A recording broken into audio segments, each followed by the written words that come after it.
যতন বেলায় বেলাকে হামবাय তিনি मार्चनि 19 तारिख 2021 शुक्रबार सातसान आदि ब्लकनि आन्डारनि रतनमणि एडिसि विलेज रवीन्द्रपारानि 30टा फेमिलि जों दिनै हाबुबाग्रा प्रद्युत किशोर मानिक्यनि खरांबाय थानसानि खरांनो खोनागै जों जतबो दिनै त्रिपुरा सारक अखरांनो जों यासागै त्रिपुरा सारकनि अस्तित्व सिनिमारिनो रक्षा खालायनायनि बागै त्रिपुरा मथागो दिनै इ नखला पान्डागो जों जतनो फायै मानजा फायखा दिनै आं सिमिया आं जत ताखु बुखरक मा फा सराय खनायरकनो कबगना मुसुङो क कसारना मुसुङो थैया सागनो जरा नांखेबा थैनाय जों त्रिपुरालेण्ड ग्रेटार त्रिपुरालेण्ड दाबि माया साग जरा जों असबानो मोथाङै दननाय जों हिमलायनाय जेफ्रुर जों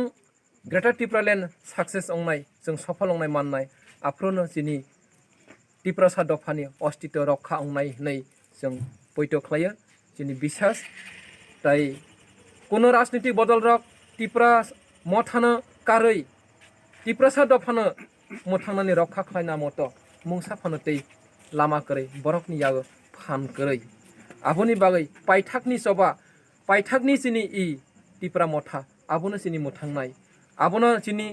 थिनां आबोनो जिनि इमां आबोनो जिनि लांमा होनै आं जों जतनो बैथो खालायो जों बैथो खालायो फायनाय बोसोरगां 6 तारिख एप्रिल चंमारि अंनाय असंमारियो जों जतनो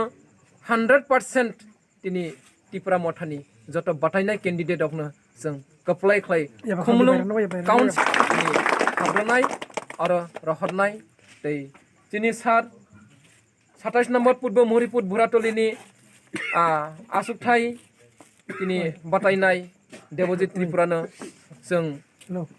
10 तारिख एप्रिल काउंटिंग सेंटरनि थेके जों मोनो लामसावै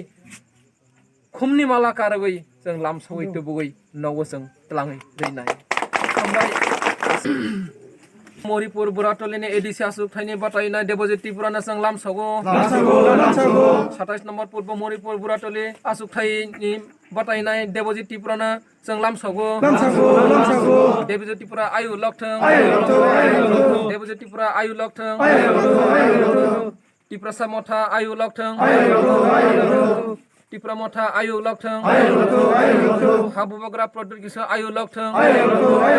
ग्रेटार त्रिपुरालेण्ड जों स्नामनाय ग्रेटार त्रिपुरालेण्ड जों स्नामनाय ग्रेटार त्रिपुरालेण्ड मानियासाक सिनि सभा चलिनाय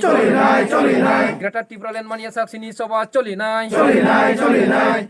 हाबुबाग्रा प्रद्युत किशोर की हाबुबाग्रा प्रद्युत किशोर की